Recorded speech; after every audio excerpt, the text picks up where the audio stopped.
Boa noite a todos, muito obrigada pela presença. Como as meninas falaram, a gente vai falar aqui para vocês sobre como criar soluções conversacionais para outras culturas. Então, eu e a Lívia, nós somos pares na Cint. A Cint é uma empresa global de mensageria de texto, áudio e vídeo, e hoje a gente consegue alcançar qualquer telefone celular no planeta. A gente oferece suporte para empresas de porte pequeno, médio e grande, e a gente tem valores que são sonhar grande, ganhar junto, faça acontecer e mantenha a simplicidade. Passando então aqui para vocês a nossa linha do tempo do design conversacional, né? Então, eu e a Lívia, nós somos designers conversacionais, e ao longo desse ano que a gente está na Cint, a gente começou mergulhando no mundo dos bots, meio que em uma virada de carreira para ambas, e a gente tem aqui uma linha do tempo um pouco geral do que aconteceu desde o nosso início, mas também um pouco mais focada no que a gente está passando agora. Então, a gente montou aqui para vocês essa linha do tempo, que a primeira parte é o Era Tudo Mato. Então, a gente vai falar um contexto inicial do nosso time, atuação como designers conversacionais. Depois a gente vai passar pelo momento da poda, então, nossas primeiras experiências com chatbots para outras culturas e línguas. E aí tem o momento do plantio, que a gente vai mostrar para vocês o que a gente aprendeu até esse momento, nessa interação e na atuação com outras culturas. E aí, finalmente, a parte da colheita. Então, os frutos iniciais desse processo que começou lá no mato, né? Então, começando aqui com o nosso primeiro momento de Era Tudo Mato. Como será o dia a dia trabalhando com pessoas de outras culturas? Porque o que aconteceu, né, o nosso contexto? A gente trabalhava na Wave, então nós éramos designers conversacionais para empresas aqui do Brasil e algumas empresas de Latam também. Então, a partir do momento que a Wave virou Cint, né, foi comprada pela Cint, a gente virou uma empresa global, e eu e a Lívia passamos a fazer parte do time de expansão. Então, a gente começou a fazer o mesmo trabalho que a gente fazia para o Brasil e Latam, mas agora para todas as outras regiões do mundo. Então, como será esse trabalho com pessoas de outras culturas no time também, porque a gente virou um time de expansão, um time global, não simplesmente clientes globais.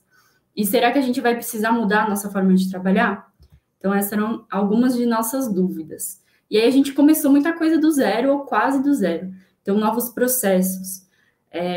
Com um time novo, a gente precisou criar muita coisa do zero e pensar em o que foi bom, por um lado, porque a gente conseguiu pensar no que a gente gostaria de fazer, como nós gostaríamos que o nosso trabalho fosse desde o começo. Então, a partir do momento que a gente tenta prospectar um cliente, como que a gente quer se envolver, como a gente vai desenvolver esse cliente até ele virar um cliente nosso e como que a gente vai criar essa solução para ele. Então, a gente conseguiu fazer processos desde o início e isso foi muito bom. A gente precisava assumir novas empresas e prospectar outras. Então, a Cint já tinha alguns clientes globais que a gente assumiu, que a gente passou a conhecer a partir do momento que viramos o time de expansão, mas, ao mesmo tempo, a gente tinha que prospectar outras também, porque com a Wave sendo comprada pela Cint, a gente teve um departamento completamente diferente ali dentro que poderia oferecer coisas muito legais para outros clientes que ainda não estavam ainda no nosso portfólio. E também uma configuração diferente para o nosso time e para o design conversacional. Por quê? Porque a partir do momento que a gente começa a criar soluções para outras culturas, a gente precisa muito ir até aonde a gente consegue ir, com todos os limites, mas ao mesmo tempo com toda essa maravilha que a tecnologia nos proporciona, de tentar entrar nessa cultura em que o cliente se insere. Então, a gente sabe que no Brasil a gente vive de uma forma diferente do que em outros países. Então, como a gente consegue fazer com que o usuário se sinta tendo uma experiência ótima, mas não sendo brasileiro? Então, como eu, sendo usuária brasileira, consigo expandir a minha cabeça nesse sentido. Então, a gente vai mostrar para vocês um pouco do que aconteceu, de como essas dúvidas viraram aprendizados e alguns resultados. E aí, para uma segunda parte, uma parte agora interna, né, do nosso time, a gente começou a ter colegas de trabalho no mundo todo. Então, desde Estados Unidos, a países da Europa e países da Ásia também. Então, o nosso time em si tem pessoas em todas essas regiões. Então, como que é lidar com fusos horários e feriados? Existe um site muito bom que a gente usa para colocar os fusos horários de todas as pessoas do time e tentar marcar as reuniões, mas nem sempre é possível. Então, às vezes, a gente vai atender uma reunião às 8 da noite, eles vão atender uma reunião às 7 da manhã, e a gente vai vendo como dá. Às vezes, uns ganham um pouco mais de sono, outros perdem, e assim a gente vai indo. E feriados também, principalmente na Europa, quando começa o início de verão dele, muitas pessoas saem de férias. Então, isso tanto para os nossos colegas de trabalho, quanto para os nossos clientes. Então, rolou ali um período que a gente ficou um pouco sem saber muito o que estava acontecendo, e depois a gente foi lembrar que eles não estavam tão presentes porque eles estavam aproveitando o verão deles, principalmente nos países nórdicos, né, que é muito frio o tempo todo. O verão é um momento que todo mundo para aproveitar o solzinho que está fazendo, e eles tiram as férias, e achei isso muito interessante, né? Aqui no Brasil é um pouco diferente, então a gente precisou aprender a lidar com isso também. E culturas diferentes também, jeitos de lidar com reuniões, porque acho que a gente percebeu um padrão, assim, de que os brasileiros, eles gostam muito de se ver. Então, a gente gosta muito de falar, de usar as mãos, mas tem outros lugares que as pessoas não abrem a câmera. Então, a gente tem colegas de trabalho que a gente não sabe exatamente como eles se parecem, assim. A gente nunca conheceu eles por vídeo. Então, tem essa diferença também, o que eu achei sempre muito interessante, e a gente precisa aprender a lidar e a entender que o nosso jeito de lidar com reunião, de querer conhecer as pessoas, não é exatamente algo que eles se sentem confortáveis, e tá tudo bem. O importante é o time funcionar com as engrenagens rodando da forma que precisa. E aí, agora passando pelo momento da poda, então as nossas primeiras experiências e desafios. A primeira delas foram os nossos primeiros fluxos, porque um dos pensamentos que a gente teve o que nós construímos é um fluxo traduzido ou é um fluxo em inglês? Então, eu e a Lívia, a gente fala inglês, a gente constrói todas as nossas soluções em inglês. Então, quando a gente olha para a solução, para o fluxo que a gente construiu, tem como identificar se a gente só traduziu ele ou se a gente realmente estava pensando na cultura desse país que a gente estava desenvolvendo. Então, a gente sabe que o nosso inglês é diferente do falar dos nativos e nunca vai ser igual, mas tem um equilíbrio aí, né? Então, como a gente pode se aproximar o máximo possível e, ao mesmo tempo, fazer com que a experiência do usuário seja ótima, tanto para um usuário, por exemplo, da Inglaterra, quanto para um usuário da Austrália. Por mais que ambos os países falem inglês, são culturas muito diferentes. Então, tem algumas nuances que a gente precisa perceber, que a gente precisa ir atrás. Então, a gente, ao longo do tempo, a gente foi entendendo como a gente poderia ir atrás disso, como a gente poderia chamar pessoas para nos ajudar. Então, na primeira parte, a gente leu muito material, a gente foi atrás dessa cultura para entender como o usuário se comporta nos países nos quais a gente está desenvolvendo esse fluxo, mas, ao mesmo tempo, a gente se aproveitou muito do fato da empresa ser uma empresa global. Então, a gente tem colegas de trabalho em todos os lugares do mundo. Então, a gente tomou um passo atrás e falou, tá, então o meu fluxo, eu não sei se ele está 100%, para quem eu posso pedir uma ajuda para revisar, para ver se está tudo bem, e pedir um feedback também. A gente criou também processos de feedback muito legais que a Lívia vai contar para vocês depois. E então a gente foi trabalhando isso e, ao mesmo tempo, se conectando com pessoas no mundo inteiro, fazendo parte de times diferentes. Então, isso foi muito interessante. E aí, aqui eu trouxe um exemplo para vocês. Eu tinha feito um fluxo de um chatbot de e-commerce, basicamente. Então, o que eu tinha colocado era essa primeira frase. Então, vou traduzir aqui para vocês. Se você tem alguma questão a mais, estou aqui para te ajudar. E aí, eu pedi o feedback de um colega que morava na Inglaterra. Esse fluxo era para uma empresa inglesa. E aí, ele sugeriu esse outro segundo texto, que por favor, entre em contato se você tiver outras questões. eu estaria aqui para ajudar. Então, são nuances muito no detalhe, assim, que a gente não tem essa visão porque a gente não mora nesses países. E tudo bem pedir ajuda. E a gente está aqui para isso, para construir a experiência pensando sempre no usuário, não colocando, a gente fala muito isso, né? A gente não fazendo com que o filho seja simplesmente nosso e a gente não queira abrir mão dele, não queira que outras pessoas partilhem. Então, a gente tem essa cultura muito colaborativa que é extremamente importante nesse momento também nosso, com um desafio para criar chatbots para outras culturas. E ainda nesses primeiros fluxos, a gente sempre pensando se a gente está levando em conta os regionalismos. Então, se eu vou construir um fluxo para a Inglaterra e outro para a Irlanda, às vezes até uma palavra escrita diferente. Então, a gente sempre vai atrás de fazer uma pesquisa de mesa para entender quais são essas nuances, esses detalhes que a gente pode colocar nos fluxos, e, ao mesmo tempo, pedir ajuda, como eu falei para vocês. Então, o que a gente sempre leva em conta quando a gente vai construir fluxo? A língua, as gírias e as visões diferentes. Mas e aí, quando eu tenho um fluxo em inglês que vai ser traduzido para outro idioma? O que eu faço? Então, eu tive uma experiência de construir um fluxo em inglês que seria traduzido para o malaio depois. Então, não sei se alguém aqui fala malaio, se vocês já tiveram a oportunidade de ir para a Malásia, mas é uma língua muito difícil. Então, é um momento de colaborar com o cliente, que o cliente tem essa visão de traduzir, de entender exatamente quais são os termos mais apropriados para usar com os seus usuários. Óbvio que nós, como designers conversacionais, a gente está ali para dar um suporte sempre, para fazer com que a experiência do usuário seja a melhor possível, mas sempre na colaboração, aí aprendendo junto, e foi assim que a gente, assim, né, até agora que a gente está tocando as coisas, então pedindo ajuda tanto para o cliente, quando é de interesse, quando ele vem com essa demanda para a gente, mas também pedindo muita ajuda de todos os nossos colegas que estão ao redor do mundo.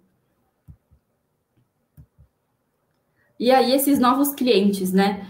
E os prospects, como que a gente entende essas marcas que a gente nunca viu antes? Quais são as diferenças de mercado entre os países?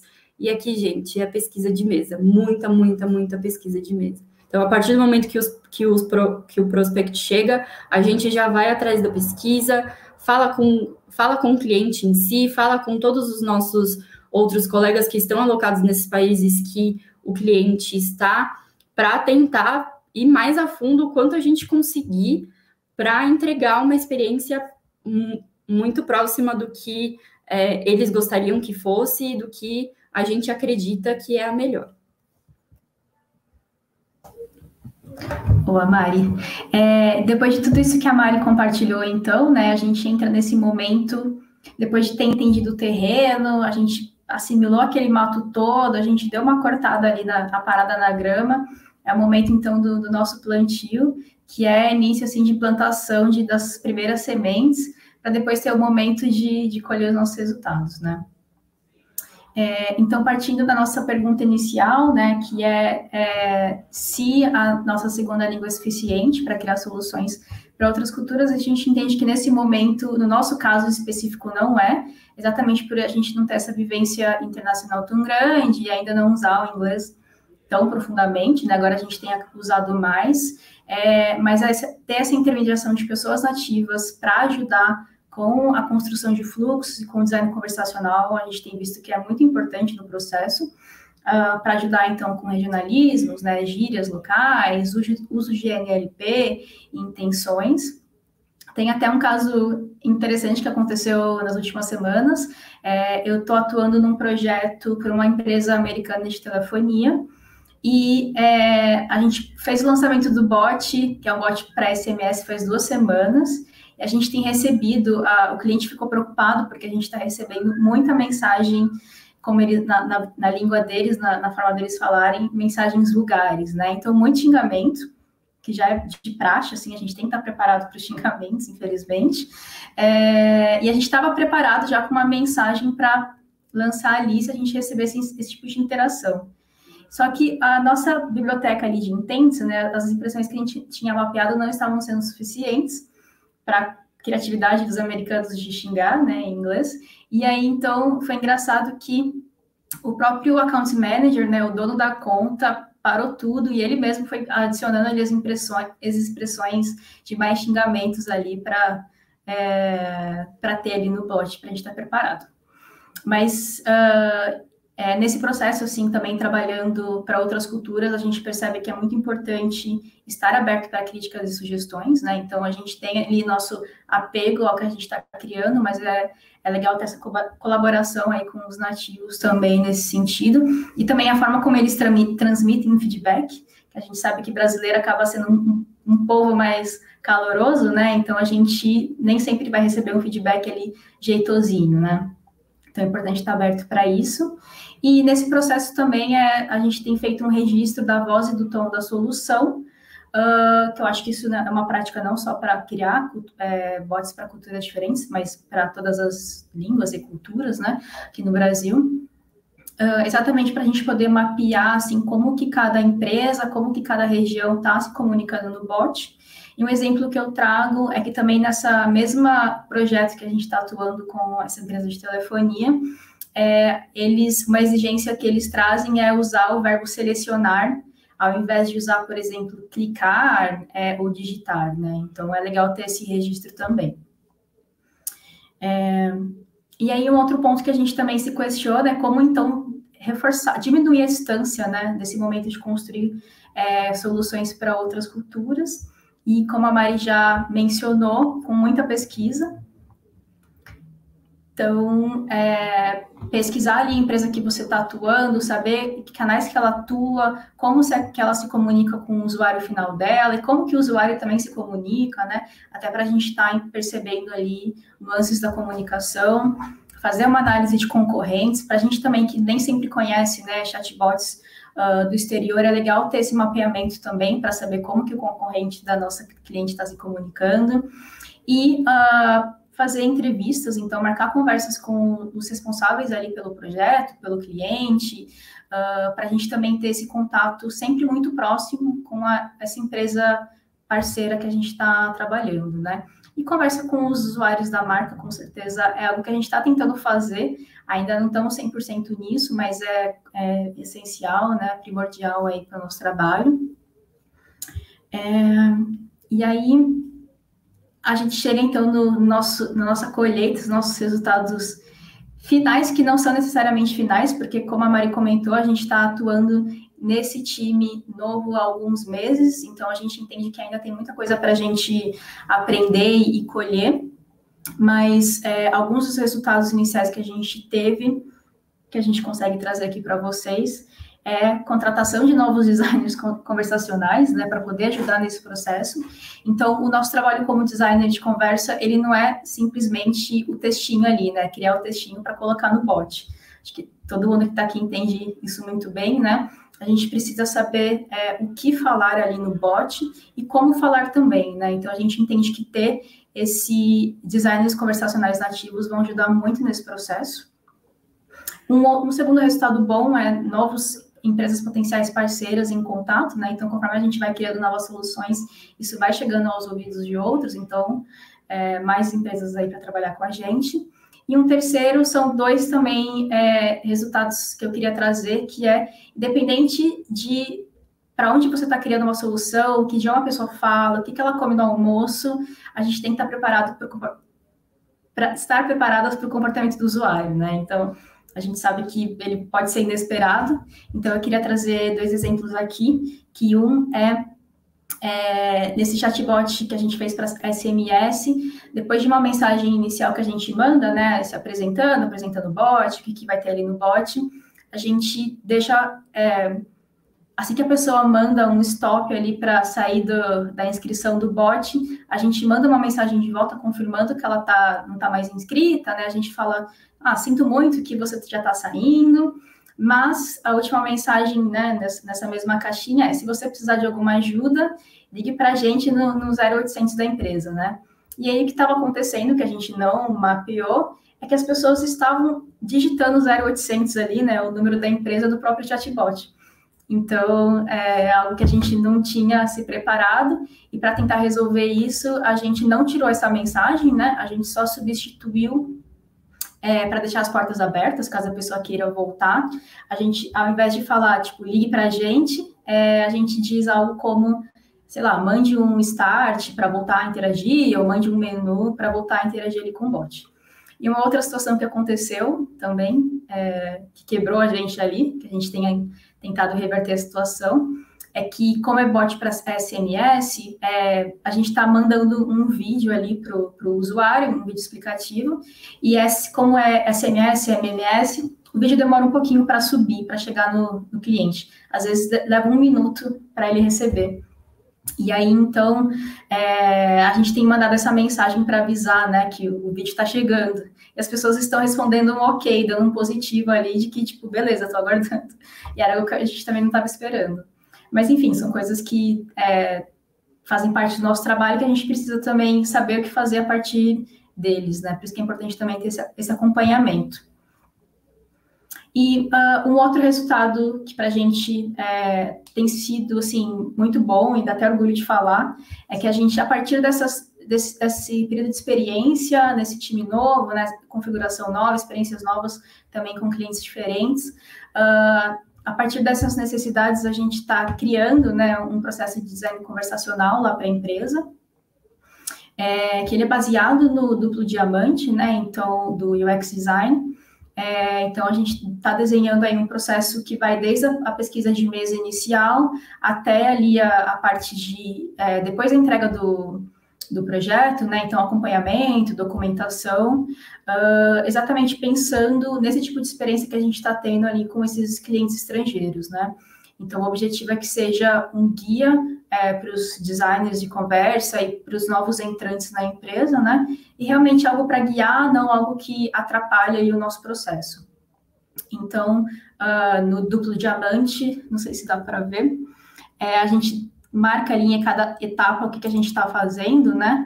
Então, na etapa inicial de descoberta, a gente faz uma pesquisa de mesa, organização dos dados, entrevistas, né? Na parte de definição já do fechamento do diamante, uma chuva de ideias com pessoas do time, assim, de várias atuações, de vários cargos, né? A gente realiza o desenho da estrutura e o conteúdo a partir de todos esses dados que a gente coletou.